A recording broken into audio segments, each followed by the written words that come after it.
दोस्तों नमस्कार, कैसे हो आप सब। आशा करता हूँ अच्छे होंगे। दोस्तों आज है दिन ट्यूसडे का और आज डेट है 14 मार्च 2023 और दोस्तों टाइम अभी हो रहा है 9 बज गए हैं रात के 9:01 हो गया है और अभी मैं पहुंच गया हूँ मधु विहार की रेड लाइट पे सेक्टर 5 द्वारका में। और अभी सीएनजी की पॉइंट हैं 2 बचे हुए हैं, तो मैं सोचा अब कल सुबह ही डलवाता हूँ, अच्छे प्रेशर में डलवा लूंगा तो चल भी जाएगी। अभी रात में डलवाऊंगा तो वही कंफ्यूजन होगी। जैसे कि आज दिन के टाइम में आप लोगों के लिए मैंने एक वीडियो बनाई थी और आपसे जानने की कोशिश करी थी कि क्या है, तो काफ़ी भाइयों के रिस्पांस आए थे और काफ़ी भाइयों ने बोला सुबह ही डलवाना चाहिए। तो मैंने अब यही सोचा कि सुबह ही डलवाऊँ, एक बार डलवा के देखता हूँ सुबह की एवरेज और नाइट में क्या फ़र्क आता है, दोनों की कैलकुलेशन करके देखूंगा कि कितनी चली है गाड़ी। तो दोस्तों आज मैं मॉर्निंग में निकला था, करीब 7 बजे निकला था, बट जो ट्रिप्स मेरे पास आई थी वो सीधा 7:40 पे मैंने उठाई है और वो भी पहली ट्रिप उठाई थी ओला की। ओला में एक्चुअली बुकिंग्स तो काफ़ी आ रही थी पर बुकिंग्स पसंद की नहीं आ रही थी। जो बुकिंग्स हमें चाहिए होती है, जैसे गुड़गांव की मेरे को चाहिए होती है तो गुड़गांव की नहीं मिल रही थी। गुड़गांव की आई थी एक, बट वो द्वारका एक्सप्रेस वे वाली साइड की थी। उसके बाद ओला में मेरे पास आई, ओला में तूरू करके जगह का नाम आ रहा था। तो मैंने सोचा यार ये ऐसी जो लोकेशन होती है जिसका नाम नहीं पता होता तो वो होती है लंबी ट्रिप्स। तो मैंने उसी हिसाब से मैंने सोचा, मैंने कहा इसको उठा लिया जाए ओला में और मैंने कहा चाहे कैंसिल नहीं करूंगा, कहीं की भी होगी लेके जरूर जाऊंगा। तो मैंने उसको पहले एक्सेप्ट कर लिया। एक्सेप्ट करने के बाद फिर मैंने उसको गूगल मैप में डाला तूरू नाम कहाँ का है। तो भाई साहब मानेसर से करीब 25 किलोमीटर आगे की लोकेशन थी मानेसर से। तो मानेसर से 25 किलोमीटर आगे की लोकेशन थी और टोटल यहाँ से द्वारका से थी 54 किलोमीटर। तो 54 किलोमीटर के नवादा मेट्रो स्टेशन के पास से ही मैंने पिकअप लिया था और सर्ज में थी राइड। सर्ज में 1.68 करके सर्ज दिखा रहा था ओला में। तो मैंने कहा यार सर्ज में है तो बिल अच्छा खासा बना ही देगा ओला। इन मामलों में ओला का थोड़ा सा नेटवर्क स्ट्रांग है कि बिल जब वो चाहे 0.12 हो या 123 हो या 40 हो, कुछ भी हो, बट ये हल्का सा भी अगर सर्च दिखा दिया ना आपके बिल में तो वो बिल अच्छा खासा खींच देता है। तो वही चीज़ हुई और मैंने करीब उनको छोड़ा 56 किलोमीटर था। अडानी करके, अडानी का कोई वेयर हाउस था वहाँ पर बिलासपुर साइड में। तो बिलासपुर जाते वक्त 20 रुपये का एक टोल भी लगा मेरे को। टोल में दिखा देता हूँ, यहाँ पर था कोई गांव का ही टोल था वो। तो टोल ये वाला लगा था 20 रुपये का। और बाकी मानेसर का तो अंदर से आया था, द्वारका एक्सप्रेस वाली साइड से तो टोल लगा नहीं, उनका टोल बच गया था। तो मैंने कहा चलो कोई नहीं। तो उनको फिर वहाँ पर ड्रॉप किया और बिल उनका जो दिखा रहा था वो 1500 कुछ बता रहे थे कि 1500 समथिंग का है। बट जब एंड किया तो बिल दिखाता यहाँ पर आपको दिखाया था 1772 रुपये का बिल दिखा रहा था, जिसमें जो मेरे को ओला ने दिए वो 1250 रुपये मेरे को ओला ने दिए। तो मैंने कहा चलो कोई नहीं यार, जितना भी मिल रहा है ठीक है। एक ही राइड में देखो, सुबह आधा घंटा मेरा वैसे ही खराब हुआ था और एक ही ट्रिप ने वो पूरा का पूरा काम कर दिया था। बट वहाँ हाँ ये था कि जहाँ छोड़ा था वहाँ से करीब 10 किलोमीटर तक मैं मानेसर तक खाली आया, क्योंकि उस तरफ ट्रिप्स ही नहीं थी। तो इस वजह से फिर वहाँ से खाली आना पड़ा। खाली आके फिर जैसे ही मानेसर तक ही पहुँचा तभी मेरे पास ऊबर में स्टार्ट हुई, 5-5 किलोमीटर दूर से बुकिंग आना स्टार्ट हुई। तो वो बुकिंग छोड़ी। फिर उसके मैंने कहा यार अब जाना है तो दिल्ली जाना है, गुड़गांव में काम करना नहीं है अभी। अब टाइम हो चुका है दिल्ली जाने का, क्योंकि गुड़गांव में अगर फंस गया तो फिर फंसा ही रह जाएगा। तो इसलिए फिर वेट कर रहा था। फिर वैसे ही मेरे पास आई ऊबर में बुकिंग चाणक्यपुरी की। तो चाणक्यपुरी जिनको लेकर आया वो बुजुर्ग थे, उन्होंने मेरे को बोला कि भैया गाड़ी बिल्कुल आराम से चलाना, कहीं भगाने की ज़रूरत नहीं है, ब्रेकर पे नहीं चलानी, ये है वो है, और इसकी ऑन कर दो पहले बैठते के साथ ही। तो मैंने कहा जी चलो कोई नहीं। तो 1.25 घंटे में उनको अशोक होटल छोड़ा चाणक्यपुरी। चाणक्यपुरी के बाद फिर मैं आ गया था सरोजनी नगर, और सरोजनी नगर लंच टाइम था तब मैंने आपसे एक छोटा सा ब्लॉग बना के, मैंने ऐसी मन में एक खुरापाती आई थी तो मैंने कहा चलो पूछ लेते हैं भाई, जो है अपना एक्सपीरियंस शेयर हो जाता है ब्लॉग के माध्यम से। तो इसलिए मैंने वो ब्लॉग बनाया था और आपसे पूछा था कि क्या रीज़न होना चाहिए इसमें। तो दोस्तों वहाँ से फिर मैं आ गया था एम्स, खाना वाना खा के फिर मैंने निकल आया था एम्स की तरफ। एम्स से फिर मेरे पास सीधा आई थी मुखर्जी नगर की बुकिंग। मुखर्जी नगर से वापस आई मेरे को 1.2 के सर्ज में मयूर विहार की। तो मयूर विहार छोड़ा, मयूर विहार से फिर 1-2 ट्रिप्स और करके फिर मैं आ गया था यहाँ लास्ट ड्रॉप मेरा हुआ है कालका जी। तो कालकाजी से मैं अभी आ रहा हूँ, खाली आ रहा हूँ और इतने गंदे जाम में फंसा हूँ दोस्तों। नई आइडिया था कि चिराग दिल्ली वाला साइड का जो फ्लाईओवर है वो टूटा पड़ा है, रिपेयरिंग के लिए बंद कर दिया है उसे।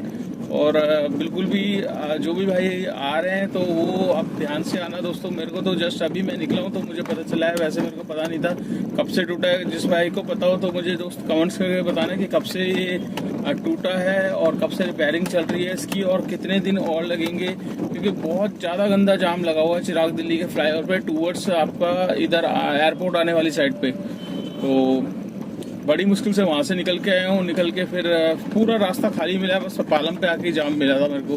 तो दोस्तों खैर ये तो अपना चलता ही रहता है, क्या है क्या नहीं है। तो एक अपडेट ये देना था मेरे को कि भाई जो चिराग दिल्ली का फ्लाईओवर है इस पे थोड़ा सा ध्यान से आना जो भी भाई आए। और बाकी दोस्तों आज हम बात करेंगे ओला उबर के बारे में। तो मैं हमेशा ही बात करता हूँ और ओला उबर से रिलेटेड ही आपको कुछ ना कुछ अपडेट देता हूँ। तो दोस्तों आज अपडेट है ओला उबर से, और ड्राइवर की अर्निंग पे अब पड़ेगा 30 से 35% तक का लॉस और होगी अर्निंग कम। तो अर्निंग क्यों कम होगी, मैं ऐसा क्यों बोल रहा हूँ, तो इसके बारे में मैं ऑलरेडी एक बार पहले भी वीडियो बनाई थी और अभी दोबारा बना रहा हूँ। अर्निंग वगैरह कम दोस्तों इसीलिए होगी क्योंकि अब स्टार्ट हो चुके हैं समर्स। तो आपने जैसा ही देखा ही होगा, समर्स गर्मी स्टार्ट हो गई है। तो गर्मी में क्या है कि एसी हो जाता है स्टार्ट चलना, और हर राइडर की डिमांड होती है कि भैया बैठने से पहले एसी चालू कर दो, ठीक है। तो अब मेरे भी मतलब ये लगा लो अगर 8 ट्रिप कर रहा हूँ मैं, तो 8 में से 4 ट्रिप वाले मेरे को बोल रहे हैं कि भैया अर्निंग मतलब एसी चालू कर दो। तो एसी चालू हो रहा है जिसकी वजह से क्या है कि सीएनजी लग रही है बहुत ज़्यादा, और सीएनजी लग रही है और उससे क्या है कि सेविंग पे फर्क पड़ रहा है। जितना हम अर्निंग करते हैं उससे 30 से 35% तक का हमारा लॉस हो रहा है।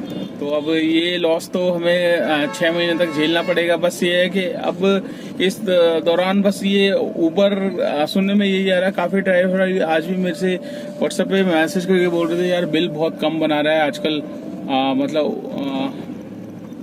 ऊबर वाला बिल भी कम दे रहा है। और इसकी वजह से मैंने कहा चलो भाई अब क्या कर सकते हैं। बिल तो देखो ऑफ टाइम में दोस्तों यही होता है कि जो भाई लेट स्टार्ट करता है ऑफ टाइम में तो उसका बिल बनता है कम।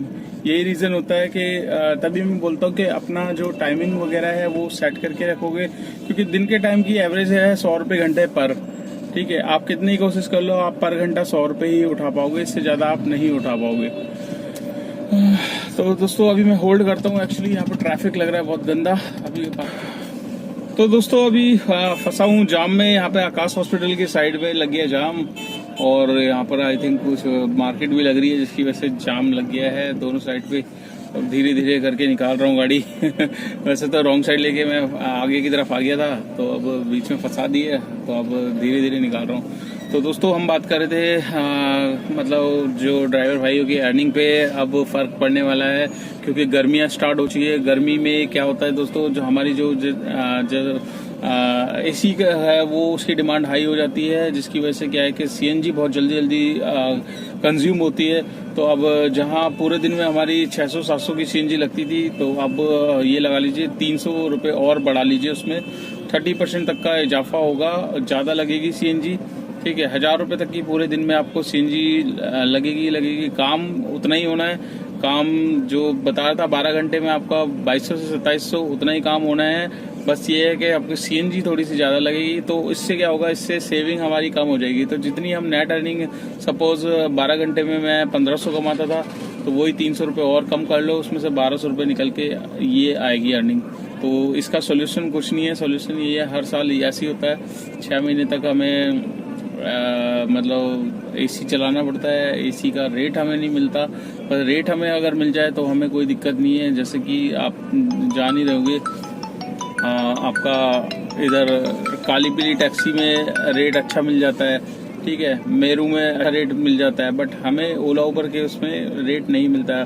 कारण यही है दोस्तों कि यूनियन नहीं है, मतलब कोई यूनियन हो तो गवर्नमेंट से बात करके, गवर्नमेंट के अंडर में नहीं है, दिल्ली गवर्नमेंट के अंडर में नहीं है ये कंपनियां हैं, सेंट्रल गवर्नमेंट के अंडर में, तो बड़े बड़े ऊपरी ही सारे काम हो जाते हैं। और पिस्ता ड्राइवर है। तो ये दोस्तों लगा ही रहता है। तो आज का मैं काम आपको बता देता हूँ। आज का मेरा काम कितना हुआ है, कोई खास नहीं हुआ, पर जितना भी हुआ है उतना आपके साथ शेयर कर देता हूँ। यहाँ पर आपको दिखा देता हूँ 1456 रुपये का आज का ओला का काम है और 900 कुछ रुपये का मेरा ऊबर का काम है। टोटल है 2396 रुपये का काम मेरा। और 2396 में मेरे को जो टोल मिला है वो एक MCD का टोल मिला है। तो 2400 ये राउंड फिगर मान लो और 100 रुपये 2500 रुपये तक का मेरा आज का काम है। और अभी टाइम जो हो रहा है वो बज गए 9:15 बज गए हैं। तो 7 बजे निकला था और 9:15 बज रहे हैं, 2 घंटे ऊपर ही हो गए। 14 घंटे में 2500 रुपये का काम है, जिसमें से CNG मैंने डलवाई थी कल 444 रुपये की और आज दिन में डलवाई थी 294 रुपये की। तो आपका 720 रुपये की CNG है, जिसमें से तकरीबन मेरे पास पड़ी है जो 100-150 तक की CNG होगी। 600 रुपये की CNG पूरी की पूरी कंज्यूम हो गई है। तो 2500 में से 100 रुपये का टोल हटाइए, 2400 रुपये, 2400 में से 600 रुपये CNG के हटाएंगे, 1800 रुपये। 1800 में 200 रुपये गाड़ी की मेंटेनेंस, फिटनेस, परमिट, इंश्योरेंस, गाड़ी के टायर घिस रहे हैं, 200 रुपये उसमें से निकाल लेंगे। तो 1800 में से 200 निकाल लेंगे, 1600 रुपये। तो आज की नेट इनकम है दोस्तों मेरी 1600 रुपये की। 1600 रुपये में मेरे को किसी को कुछ नहीं देना, ये मेरी अपनी पर्सनल इनकम है। और अगर आपकी गाड़ी नई है इसमें तो आपको इसमें से EMI भी निकालनी पड़ेगी। तो 500 रुपये कम से कम आपकी EMI बनेगी, चाहे आप कितनी छोटी गाड़ी ले लीजिए या बड़ी लीजिए। अगर जितनी लंबे कराओगे 500 रुपये आपको कहीं ना कहीं देने ही पड़ेंगे EMI के नाम पे, ठीक है। तो EMI का भी निकाल लेंगे। 1600 में से अगर 500 तो आपकी नेट इनकम आ जाएगी 1100, जो कि 12 घंटे का काम, 14 घंटे का काम मैं बता रहा हूँ। तो दोस्तों इतनी मेहनत मांगती है, इसीलिए मैं बोलता हूँ हर भाई से कि सिर्फ वीडियो देख के लाइन में घुसने की कोशिश मत करिए। ट्राई करिए, कोशिश करिए, एक्सपीरियंस लीजिए, 10 जनों से पूछिए और कोशिश करिए कि किसी की गाड़ी लेके चला के देख लो, तो फायदे में रहोगे। आपको खुद पता चल जाएगा आप कितने कैपेबल हो, कितना काम कर सकते हो। हर किसी को दूसरे का काम अच्छा लगता है, बस यही चीज़ है। चलिए दोस्तों, मिलते हैं नेक्स्ट व्लॉग में, बातें होती रहेगी। आपको वीडियो कैसी लगी लाइक कर देना, चैनल पे फर्स्ट टाइम है तो चैनल को सब्सक्राइब कर लेना, दोस्तों के साथ शेयर करना मत भूलिएगा। और अगर आप मेरी वीडियो फेसबुक पेज पे देख रहे हो तो उसको भी फॉलो कर लेना, उसको भी शेयर करना ज़्यादा से ज़्यादा। जितना आप शेयर करोगे उतनी मेरी वीडियो आगे पहुंचेगी, उन भाइयों के पास जाएगी जो जानना चाहते हैं ओला उबर में आजकल कितना काम है, वैगनआर गाड़ी से कितना काम है, डिजायर से कितना काम है, एर्टिगा से कितना काम है, गाड़ी नई ले पुरानी ले, कौन सी गाड़ी बेस्ट है दिल्ली की सड़कों पे, सारी की सारी मैंने वीडियो डाली हुई है दोस्तों। तो वेट मत कीजिए, वीडियो के सेक्शन में आइए और देख लीजिए कौन कौन सी वीडियो आप देखना चाहते हो। चलिए दोस्तों, मिलते हैं नेक्स्ट व्लॉग में, तब तक के लिए बाय।